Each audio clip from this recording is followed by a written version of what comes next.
MRT পুলিশের সদস্যদের মারধরের প্রতিবাদে কর্মবিরতি পালন করছেন ঢাকা ম্যাস ট্রানজিট কোম্পানি লিমিটেডের কর্মীরা। ফলে সোমবার সকাল থেকে একক যাত্রার টিকিট দেওয়া বন্ধ আছে। কেবল র্যাপিড পাস আছে এমন যাত্রীরা যাতায়াত করতে পারছেন। ফলে মেট্রো রেল চলাচল করলেও ভোগান্তিতে পড়ছেন অন্য যাত্রীরা। রোববার বিকেলে সচিবালয় স্টেশনে কর্মরত অফিসারদের মারধরের অভিযোগ করেছেন মেট্রো রেলের কর্মীরা। সোমবার সকাল 7টায় ঢাকার মিরপুর 10 নম্বর মেট্রো রেল স্টেশনে গিয়ে দেখা যায় মেট্রো রেল স্টেশনে ওঠার সিঁড়ি ও চলন্ত সিঁড়ির কলাপসেবল গেট বন্ধ।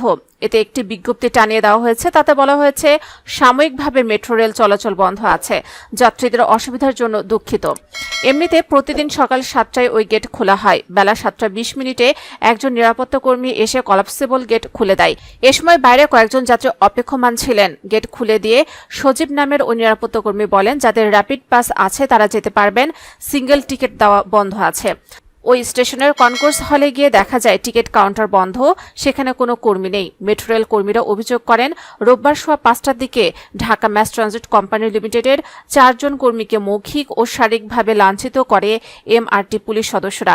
এ বিষয়ে রোববার মধ্যরাতে ঢাকা ম্যাস ট্রানজিট কোম্পানি লিমিটেডের কর্মকর্তা কর্মচারী বৃন্দের ব্যানারে একটি সংবাদ বিজ্ঞপ্তি পাঠিয়ে কর্মবিরতির ঘোষণা দেওয়া হয়। এতে বলা হয়, রোববার সোয়া 5টার দিকে দুজন নারী কোনো পরিচয়পত্র না দেখে সাদা পোশাকে বিনা টিকিটে ট্রেনে ভ্রমণ করেন। ওই সময় তারা ইএফও অফিসের পাশে অবস্থিত সুইস গেট ব্যবহার করে পেট জোন থেকে বের হতে চান। তারা নির্ধারিত ইউনিফর্ম পরা ছিলেন না, তাদের পরিচয় নিশ্চিত করা সম্ভব হয়নি। এ অবস্থায় সেখানে দায়িত্বরত সিআরএ সুইং গেট দিয়ে বের হওয়ার কারণ জানতে চান। এতে পুলিশের কর্মকর্তারা উত্তেজিত হয়ে তর্কে জড়ান। এক পর্যায়ে এমআরটি পুলিশের কন্ট্রোল রুমে চলে যান। পরে ঠিক একইভাবে দুজন এপিবিএন সদস্য সুইং গেট ব্যবহার করে সুইং গেট না লাগিয়ে চলে যান।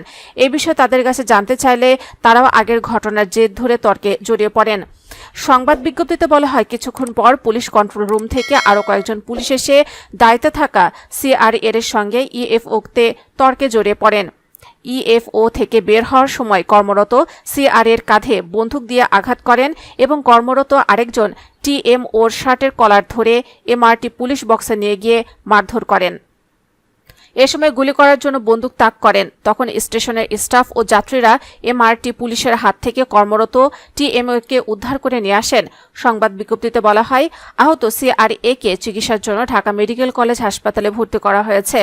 এ পরিস্থিতি মেট্রো রেলের কর্মপরিবেশের জন্য হুমকি। সংবাদ বিজ্ঞপ্তিতে 6টি দাবি করেছেন মেট্রো রেলের কর্মীরা।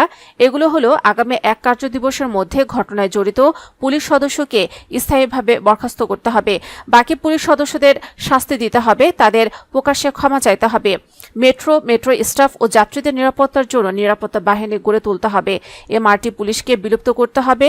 স্টেশনে দায়িত্বরত সিআরএ, টিএমও, স্টেশন কন্ট্রোল সহ অন্যান্য কর্মীদের শতভাগ নিরাপত্তা নিশ্চিত করতে হবে।